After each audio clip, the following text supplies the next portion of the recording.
All right, we can probably get started. All righty, sounds good. Everyone can hear me good? Yes. Perfect. Well, hello everyone. I'm really excited to be here today to present a little bit about my background and also a little bit about the company I'm working with. So with that, I thought the first slide could be my career path to kind of like show you where I started, where I am now, to inspire you as I learned that most of the audience today are students there. So hopefully this will give you a little bit of idea. And I have to tell you, this is by far the most kind of like simplified version of my career path. Just like you kind of like hear stories from everyone where they started, where they are today. Like I'm sure everyone has had their own challenges. And for me, my story also was full of challenges and fun times and also up and downs. But I started my bachelor's degree in Shiraz University in Iran. This is one of the best universities in Middle East area, and I started to study food science and technology there. During the last year of my bachelor's degree, I decided that I want to pursue my education in higher degrees in another country. So I started kind of like looking for opportunities in different countries, and not to reveal my age, but back then when I was searching for professor's name or universities, I was working with dial-up internet. So you can imagine how kind of like everything was super slow.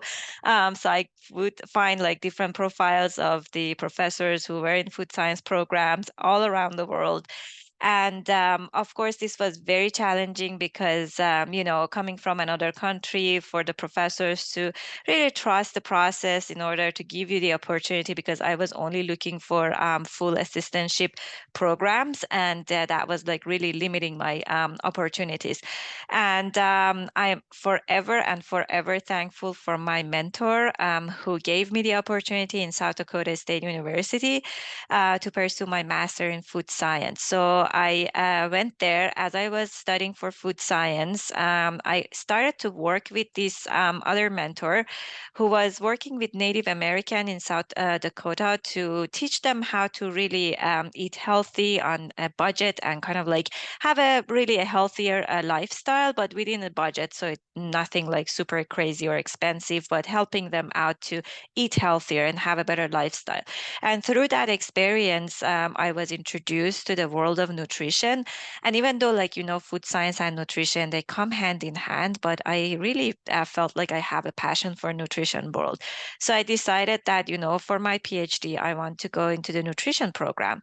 I graduated with honors from South Dakota State University, and I was admitted with, again, full assistantship at Florida State University to continue with my PhD program in nutrition science.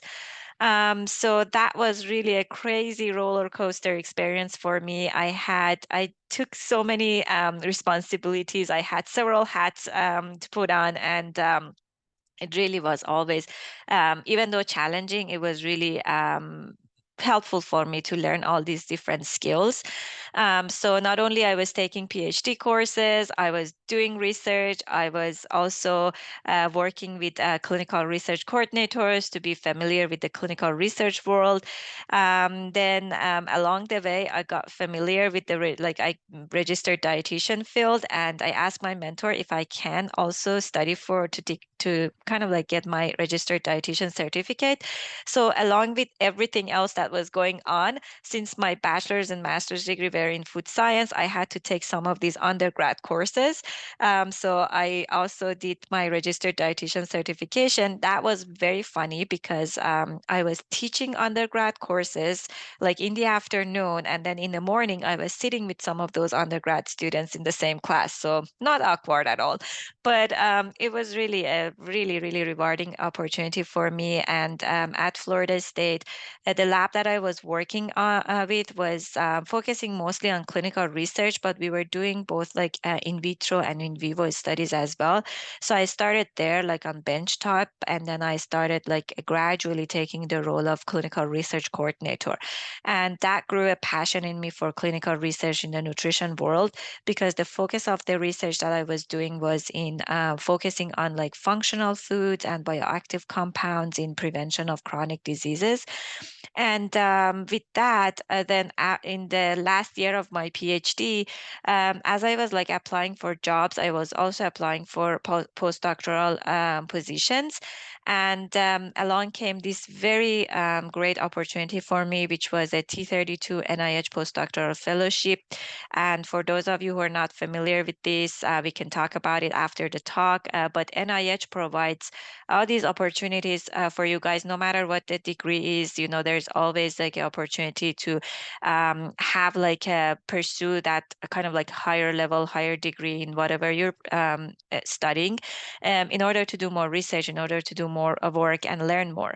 So T32 is a program where if you get this fellowship, then you get the opportunity of having a postdoctoral fellowship that is fully paid, and on top of that, you can choose where to work, like which lab you want to join, and also you can pursue a degree. You can study for a degree fully paid for. So this was a great opportunity for me. I joined a lab in University of Virginia in the Division of Nephrology to look into the effect of bioactive compound and nutrients and functional foods in general in prevention of hypertension and chronic kidney disease. And there I started on animal models, mice models of hypertension and chronic kidney disease. And then from there, we moved to clinical studies. And then at the same time, I got introduced to this amazing mentor who taught me a lot on observational studies, on retrospective studies, working with large data sets.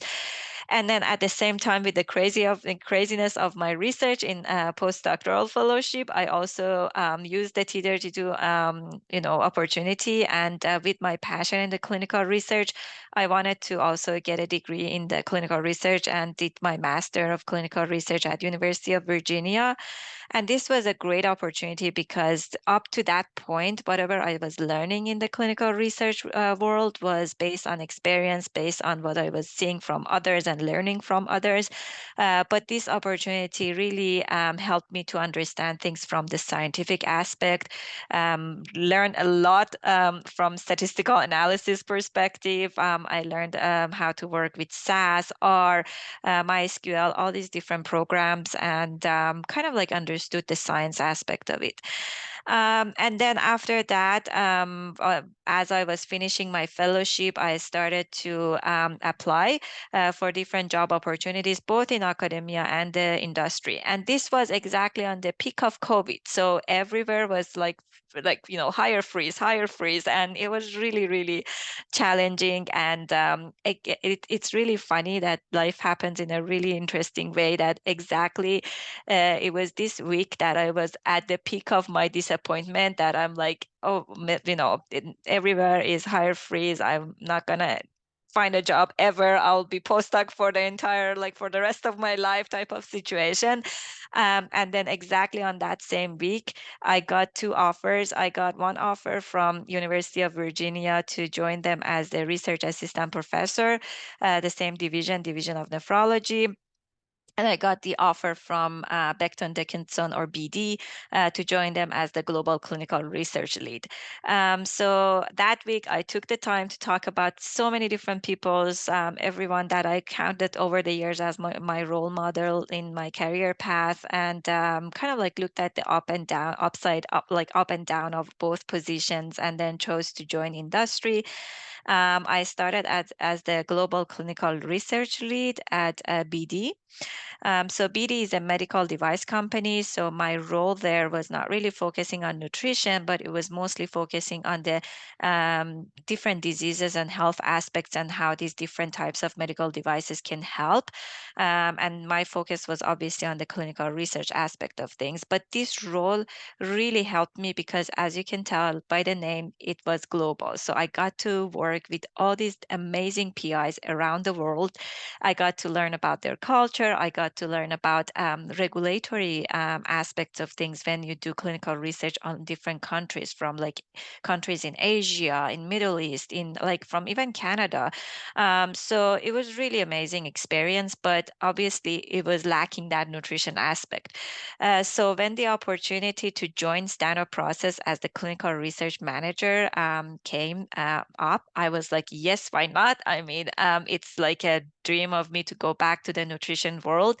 So everything came together, and it's been now 9 months that I've started at Standard Process as their clinical research manager. So this was, again, a very simplified version of my career path, but I'll be happy to talk to you guys after my talk, and we can go into more details of that.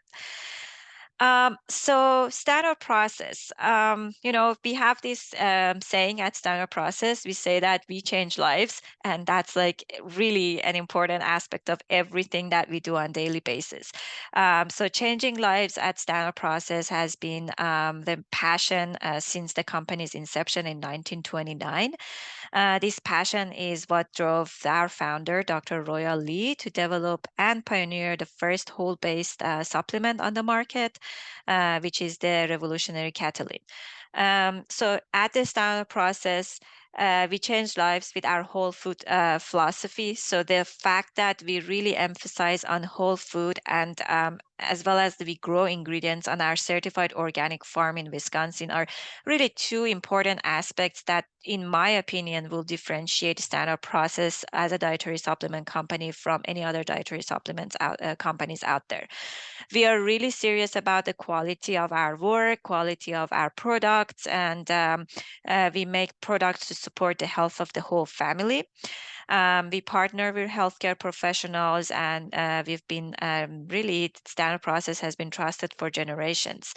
Um, the first time that I went to the farm at Standard Process in Wisconsin to get the tour, I was amazed, because this was not the first time that I was looking at, a production line or a company or a factory in general. Because of my background in food science and technology, I've seen a lot of these different types of companies. But I was amazed to see how neatly everything is done, how the quality is the top priority for the production line, and everything that is done on a daily basis.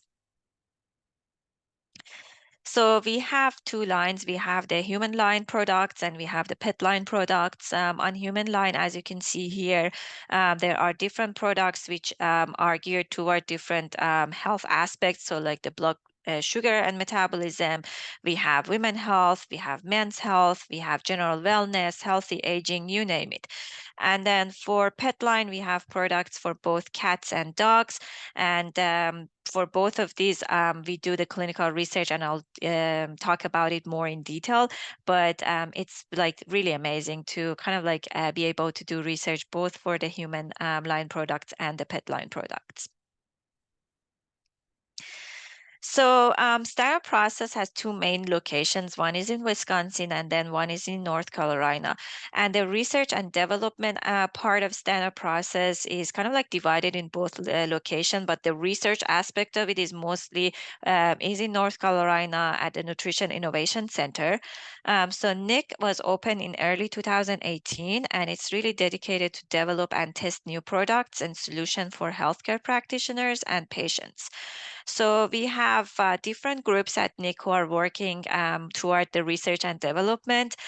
So we have the Discovery Lab. Their aim is to investigate innovative research on the targeted effects of plant phytonutrients on human health. So as you can see throughout my presentation, I'll refer to Discovery Lab a lot because they are really working a lot with us in order to do some research pre-launch, especially on new ingredients, in order to understand the mechanism of these ingredients, the pathways and all that. So all those like scientifically nerdy stuff, like they are all done by the Discovery Lab.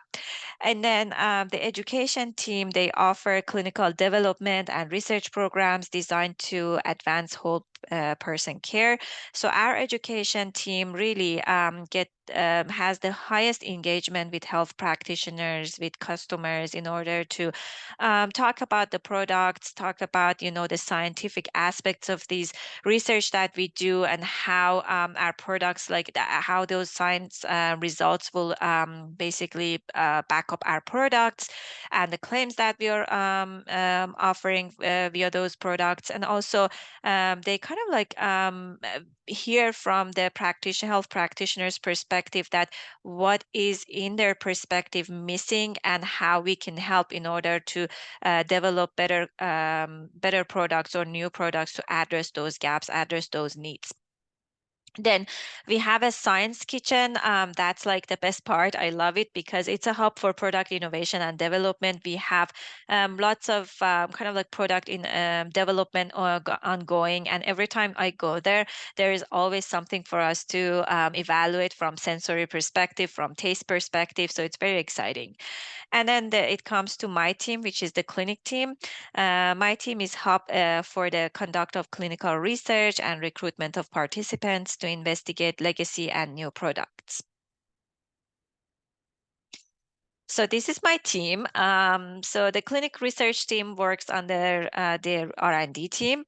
And our goal is, in the clinic team, our goal is to basically generate scientific evidence for our new and legacy products through conducting clinical studies. These clinical studies, which I'll talk about them in more detail, they can be different types. It can be interventional, observational, cohort, case control, cross-sectional, and systematic review studies.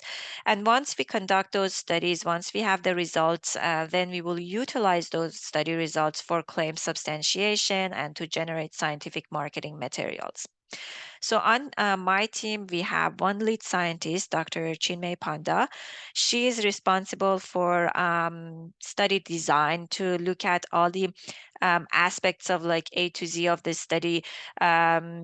Whenever we have a study, we want to first know what is the question that we want to address. So the study objective, and then based on that, she will design the study. She will understand what is the population she wants to work with, what would be the best sample size, what are the assessments that she needs to consider, all the way to collecting the data and doing the analysis. And then we have three amazing clinical research coordinators, Bree Nance, Amy Clark, and Kaya Williams. They are amazing coordinating all these studies, whether we are having a collaborative study with external parties, whether we have investigator-initiated studies where they have to just follow up with them. They always are there to follow up with participants, follow up with the PIs, and kind of like work in order to make sure the studies are conducted really smoothly and with less chaos and complications. And then hopefully soon we will have a biostatistician joining our team. And this is my way of saying, if anyone is here, is into biostatistician or knows about it, let me know. We are hiring and we will be excited to have you on our teams. So with this clinical research that I mentioned, with standard process, again, what we do is always to focus on generating evidence, scientific evidence for our products. And we do that by doing these clinical studies through collaborative works or through really sponsoring works. So we have three ways of doing our studies. We can have collaborative studies. These are studies that we have as much saying in the design of the study as the collaborator, the external party or PI has. So we work together to answer a study question by designing the study and then recruiting the participants, working with them all the way to the publication. Then we have investigator-initiated studies. These are fully sponsored studies. We mostly like receive proposals from PIs from all around the US. They are welcome to submit proposal to us.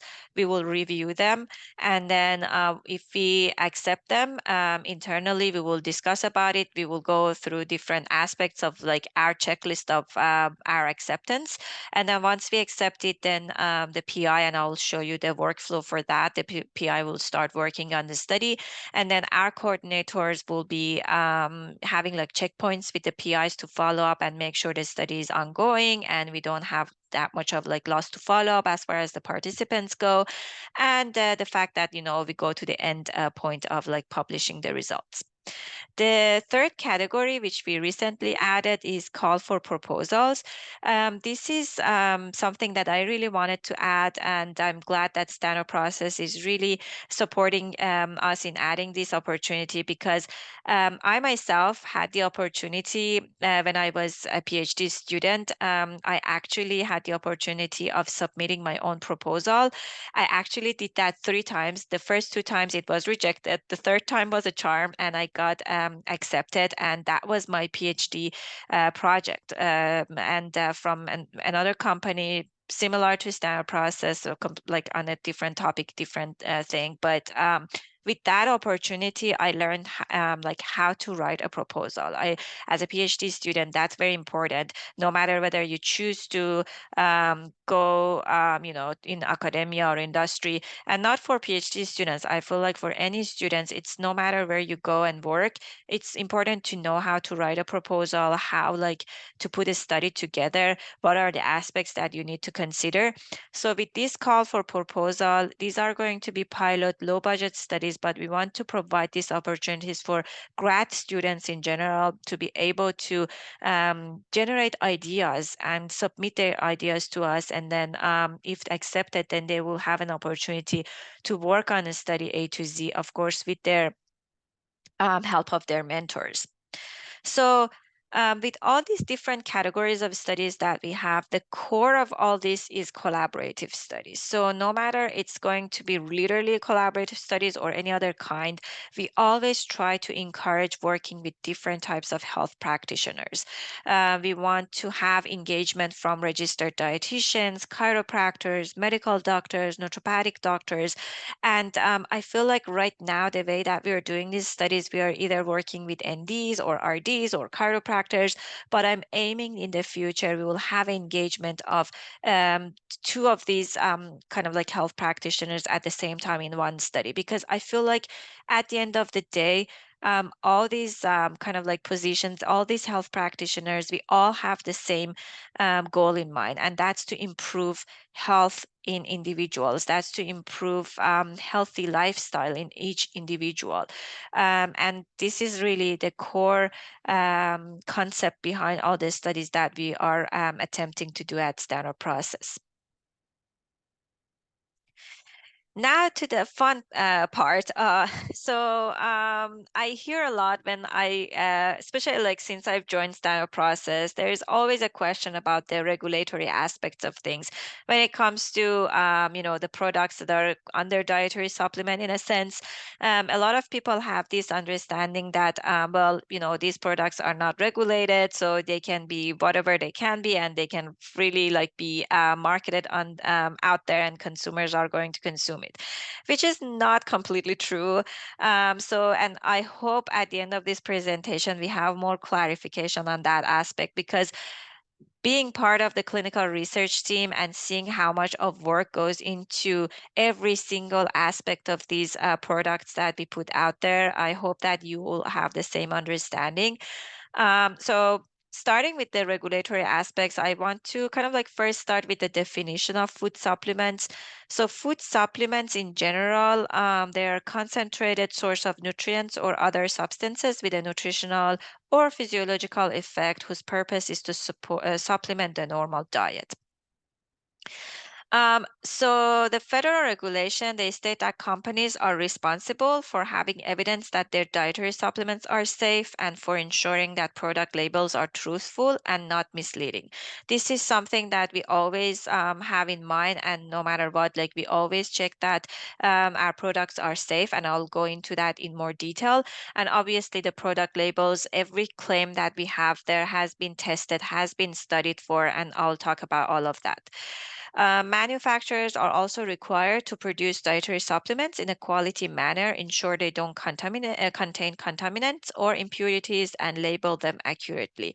As I mentioned, when I went to the farms in Wisconsin, standard process farms, again, like looking at how carefully everything has been accounted for was like really amazing, because you would see we have a lot of like the farms are like going on and on there, like standard process farms.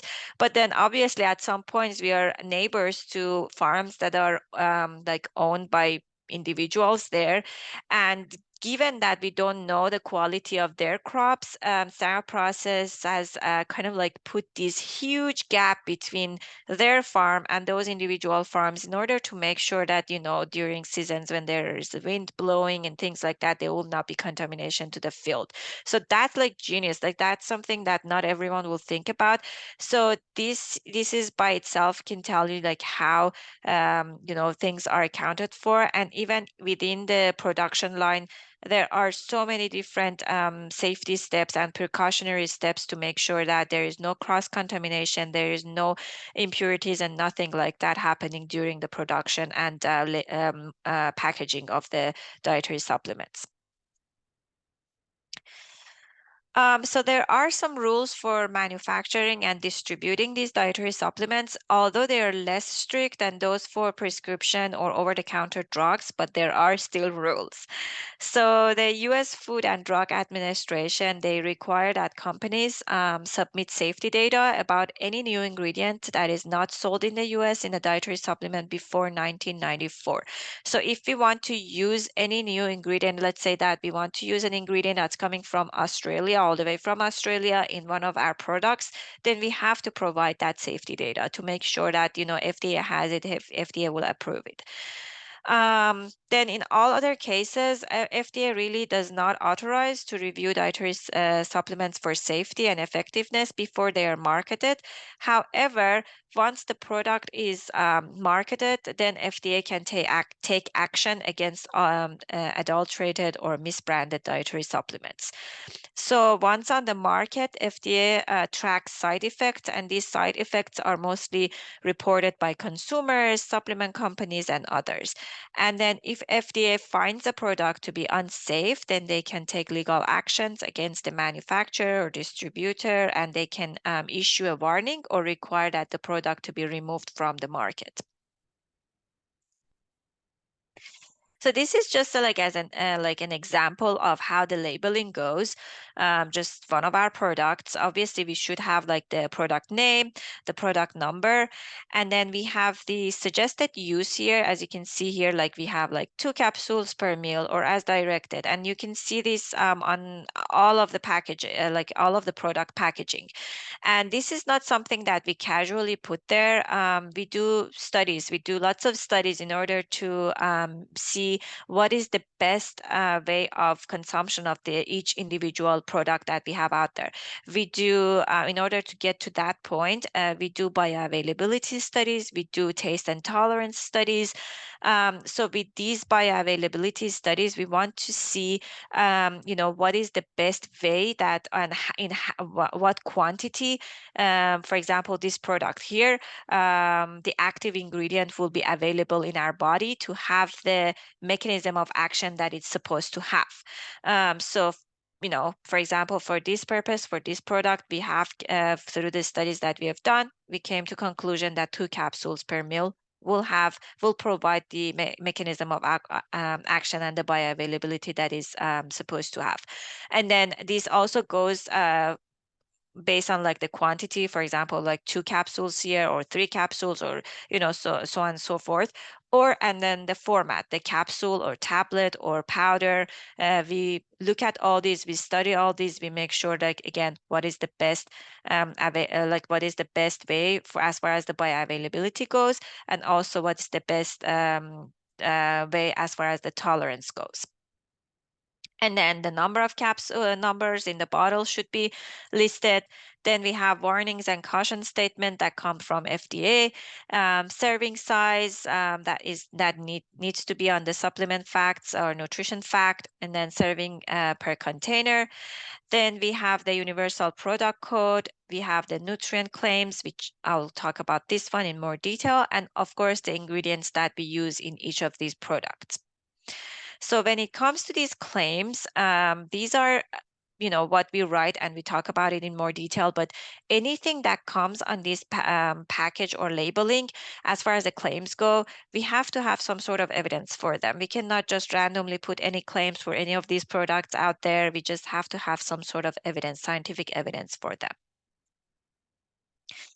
So these health and structure or function claims, they are kind of like the labels on the dietary supplement. They cannot really claim that the product can diagnose, treat, cure, mitigate, or prevent any disease. So we cannot say that our product can, cure diabetes or like cure whatever. So, but we can have some sort of claim that is related to the health or how the product affects the structure or function of the body. So with that, we have different types of claims. We have health claims and we have structure or function claims. Health claims, they describe a relationship between a substance in a supplement and a reduced risk of a disease or condition. So let's say that in a certain product, we have an active ingredient, we have an active a substance or nutrient that we know can benefit like a disease or a condition, then we can make a claim, again, based on the evidence, scientific evidence that is out there, or based on a study that we conduct. So the example for this is like, for example, calcium may reduce the risk of bone disease, osteoporosis. Then we have structure or function claims. This one describes the effect of a substance on maintaining the body's normal structure or function. Example for this is calcium builds strong bones. And then obviously, like, we have the advertising aspects of things that we have to be very careful. We know that the U.S. Federal Trade Commission, which regulates advertising, requires that advertising be truthful and not misleading. So all of these studies, again, that we do are not only to provide scientific evidence, but also to provide us with marketing materials that we can really, from having that scientific aspects and proof, then we can market for our products and advertise for them. So now, in order to either substantiate any claim or in order to produce any marketing material, then we need to do some sort of study. The studies generally in the human world and also in the pet world, in a sense, they start with in vitro studies, benchtop studies, cell culture and all that fun stuff. And then once we go through that step, then we go to animal studies. And these are mostly like, we start with these type of studies if, that ingredient or that product is completely unknown to us and we just don't even know if they're safe to be used in humans. But if we have some sort of ideas from like expert opinions, if we have some sort of publication out there that we know they have shown that they are safe, they can be used, or the ingredients have been used previously in other products, other foods or dietary supplements, then we don't necessarily have to go through these steps unless we want to prove a mechanism of action or anything like that. Then we can jump into other type of studies. We can start with single case or case series or case controlled studies or even cohort studies, but none of these steps are really a must. We can jump all the way to randomized clinical studies. So these kind of like 2 steps at the bottom are the things that our discovery team usually does in order, again, to either look into the safety of an ingredient that has not been tested before or to look into the mechanism of action. And then we go into to different phases of clinical studies. But for majority of the time, our ingredients have been tested or there is an evidence already there published on them. So we mostly go to randomized clinical trials, which are the best type of studies because we have more control over the design of the study. However, again, not always we end up with doing the randomized clinical trials. We can also, if we know that there are already enough evidence, enough publication for a certain ingredient or certain product out there, we don't necessarily need to spend money on doing the randomized clinical trial. We can do the systematic reviews and meta-analysis in order to provide all the evidence out there to show one like ingredient or one product is effective the way that we claim to be, or again, we can use it for marketing purposes as well. So with that, again, no matter the type of study that we do, we usually do those studies for legacy products or for new products. So for legacy products, we usually do the studies, again, no matter the type of study, in order to generate evidence to improve sales or to compete with a competitive product on market. So let's say we have a product that has been on the market for years and years, but suddenly we see like the sales go down. And we look and we see what's the reason. Like we work with the sales and marketing team, we see what's going on, and then we either see like, oh, maybe customers or health practitioners, they need more scientific evidence now, or there's a competitive product now on the market and people are going toward that. So we would do studies in order to cover that gap, in order to address that gap. And then for our new products, usually the main reason is obviously to generate evidence for claim substantiation and to explore new market opportunities and commercialization. So no matter the type of the product, once we decide that there is a need for evidence generation, then we have to strategize. We have to look at what claims we want to make, or whether it's like for legacy products, the old claims, which one do we need to generate evidence for? Then we talked about regulatory approach and marketing positioning to help us with mapping a robust pathway forward. And that will help us to do the research and then to gather like data, to generate evidence, and then finally publication. Which for the new products, then this will lead to the product launch. And then for legacy product, obviously they're already launched, they're already out there. We use those publication and results for marketing purposes to make sure that we are really like spreading the word out there about that legacy product. Now, for these like new products, as I said, like, we mostly want to generate evidence for marketing purposes or for kind of like claim substantiation. But then beside those type of studies, as if you remember, I talked about like that, the fact that we have to make sure our products are safe, our products are well tolerated. And you remember I talked about the discovery team. So, whenever we have a new product or a discussion of a new product, with the discovery of new dietary supplement, we need to do some preclinical and clinical trials. These are all happening pre-launch phase. So we need to look at the mechanism of action, and this is like a collaborative work that we have with our discovery team. We look at the mechanism of action, we look at the efficacy, we look at safety and taste and tolerance. And once we are sure about all these, then we go about doing the other type of studies, or we go about other aspects of launching the product. And then in some cases, we have post-launch phase for these aspects. We have like long-term safety studies, effectiveness studies, adherence studies, and long-term efficacy studies. We don't necessarily need to do this for all our new products. In case that we want to make sure our product is it has some sort of ingredient or it has some sort of aspect to it that we want to look into some of these, then it's always the opportunity for us to do these sort of studies as well.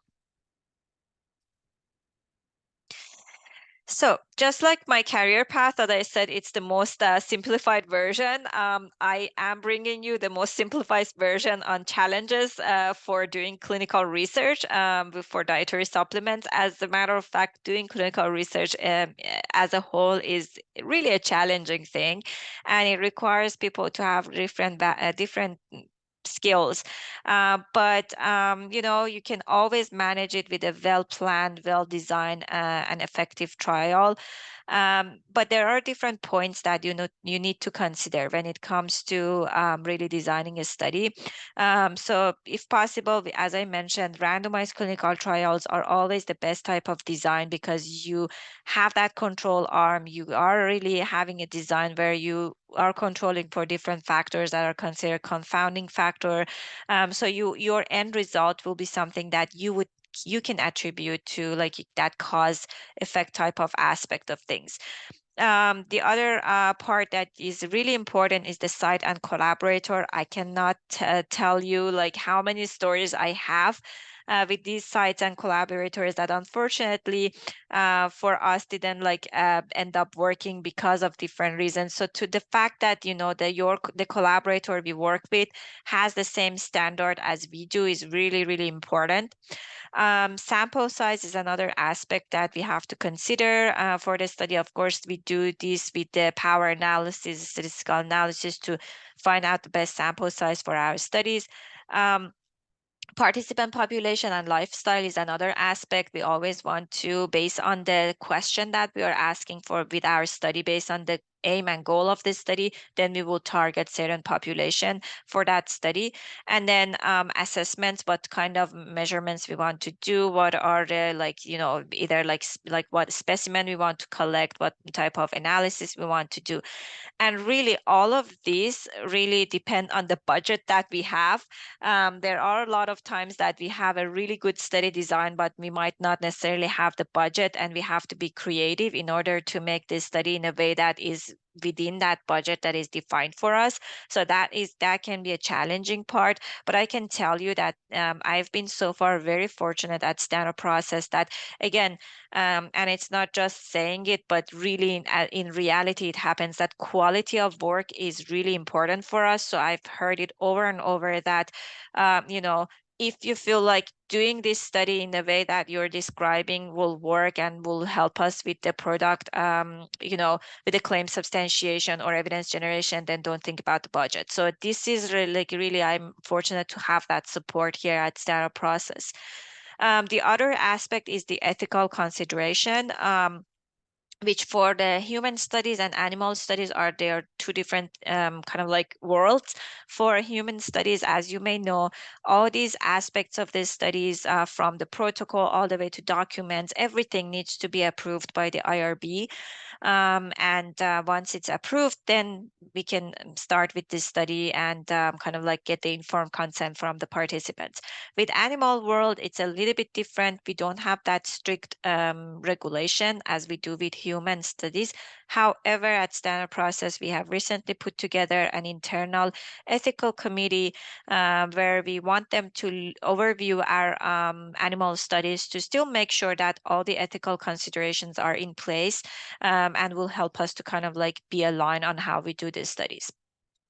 So with all that, as I said, a clinical researcher, as a clinical researcher, you have to have extensive cross-disciplinary skills.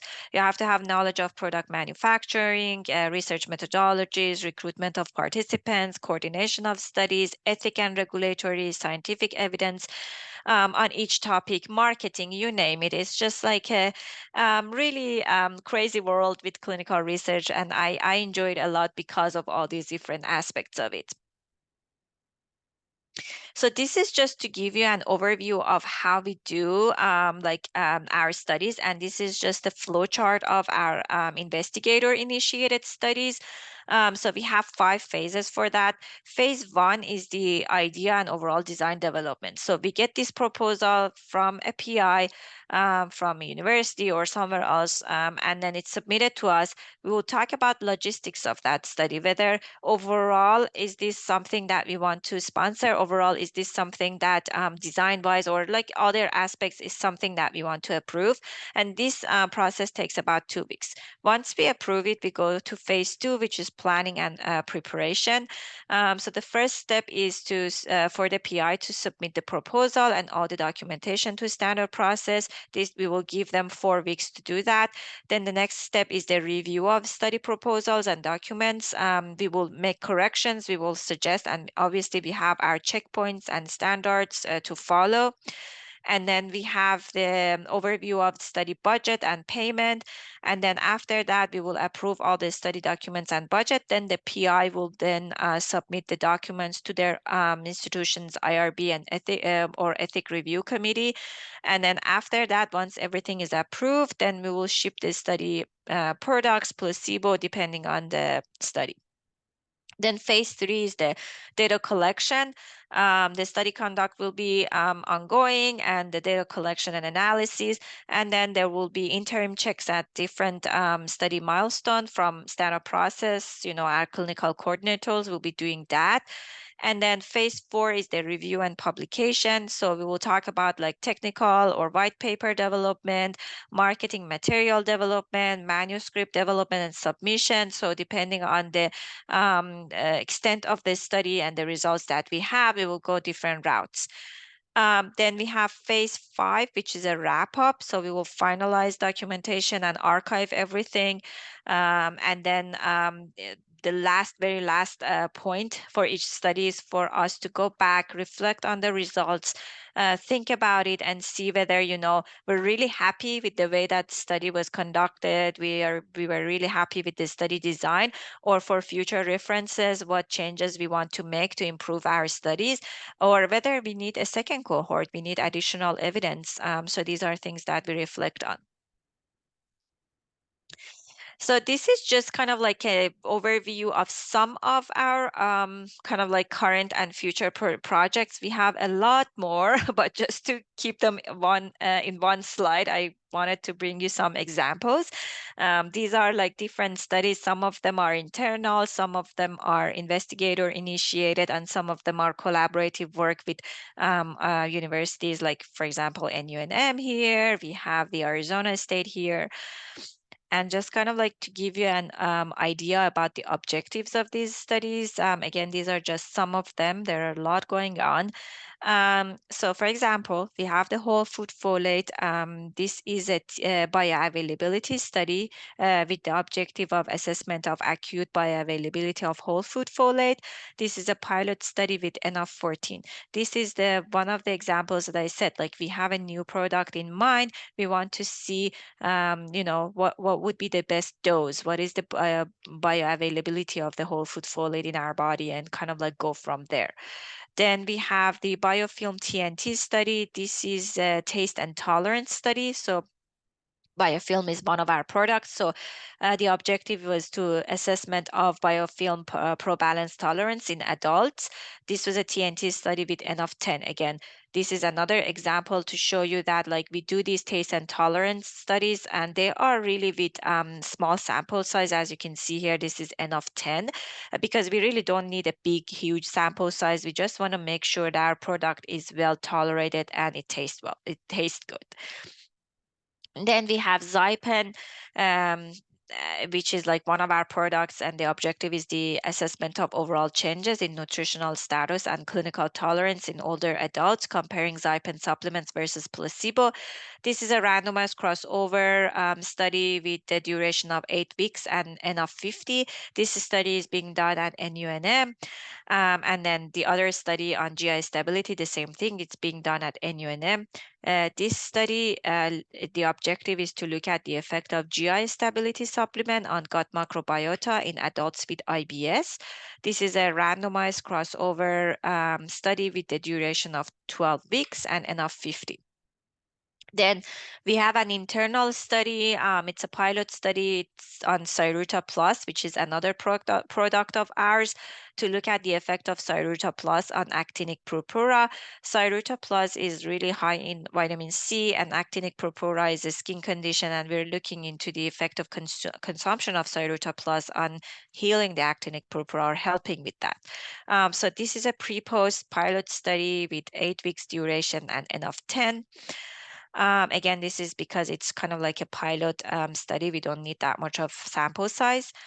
Then we have food is med study with the objective of assessment of effective and naturopathic medicinal approach and nutritional plan with nutritional supplement on metabolic health of an adult population in San Diego. This is a collaboration with INM and Bastyr University. It's a pilot study with duration of 19 weeks and N of 30.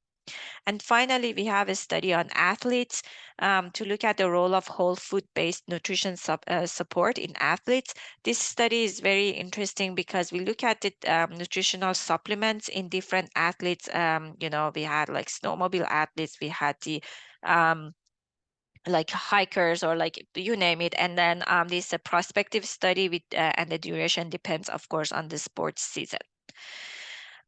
With that, I would end my presentation. Thank you so much for your attention. I will take questions and, any feedback.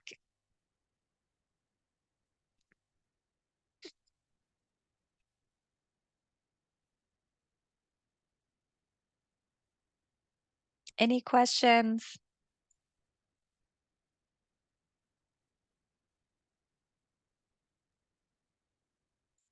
Can you hear me over here? Yes, Okay, great. This is Danielle. Nice to see you again. Thank you for your presentation. of course. Thank you. I had a question if you could give a little more detail about your career path, like right after graduating school and how you got into this career as a researcher.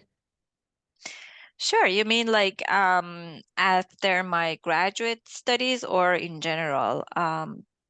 Maybe after your graduate studies, like what was your first next step after getting your degree? So as you can as you saw, and I'll go back to this slide so you can see better, but um for me it was kind of like at two levels. Like after I did my master degree, I knew that I would want to go for my PhD. So that was not, I didn't even think about like looking for job opportunities back then. But when I finished with my PhD, the same thing with my postdoc. Like with my PhD, I was still like debating whether I'm ready to go join the workforce or whether I want to do more of research and learn more. And I kind of really, I feel like person to person is different. I had lab mates and colleagues who they felt like they don't want to do postdoc and they just want to go, join either industry or academia.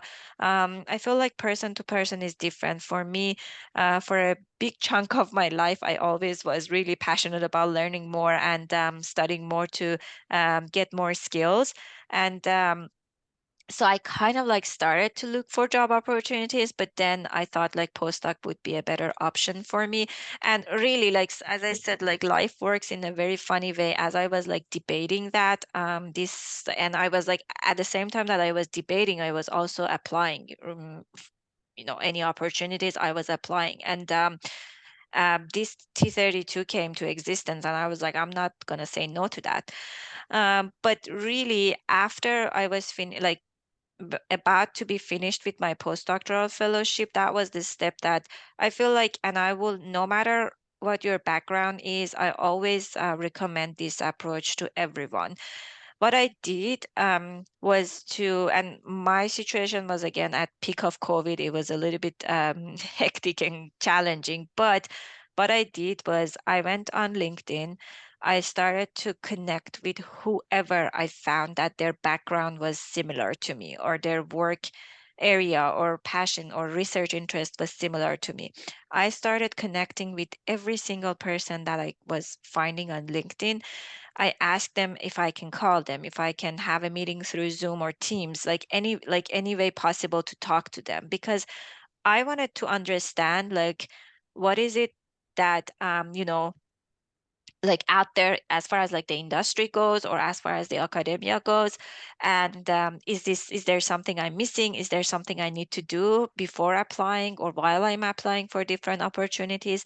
And I cannot tell you how wonderful, everyone, these were strangers. These were they had no idea who I am, but they gave me their cell phone numbers. They gave me jumped onto Zooms or team meeting to talk to me. They connected me with other people.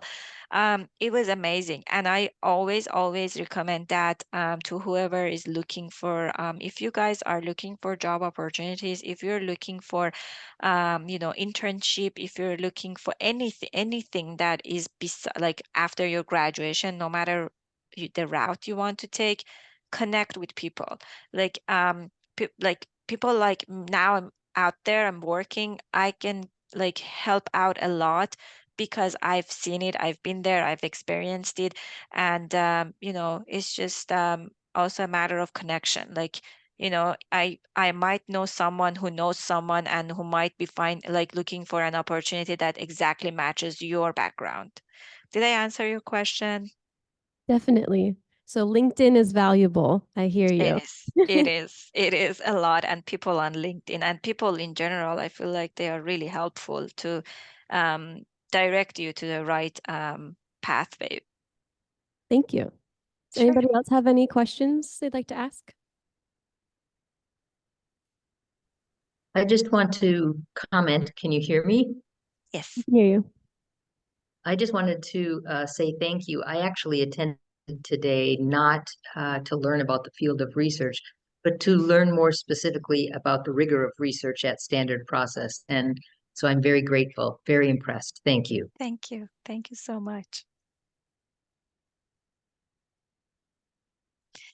And, for everyone, the students here, we're always again welcoming, you guys, if you are looking for opportunities for internship, things like that. And then for others out there, we're always looking for collaborative work. So our doors are always open at Standard Process.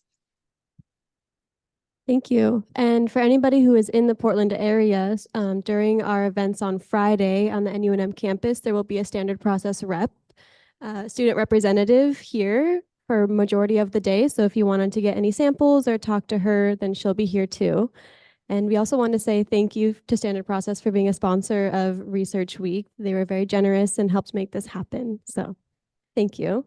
Thank you all. We have another Lunch and Learn tomorrow from Dr. Lita Below. And then Friday is all of the NUNM research student presentations. So if you want to log on for any of that and come support, that would be great. But thank you for attending. Thank you all. Ready? Okay. Bye. Bye. Thank you so much. Sure. Bye. Thanks.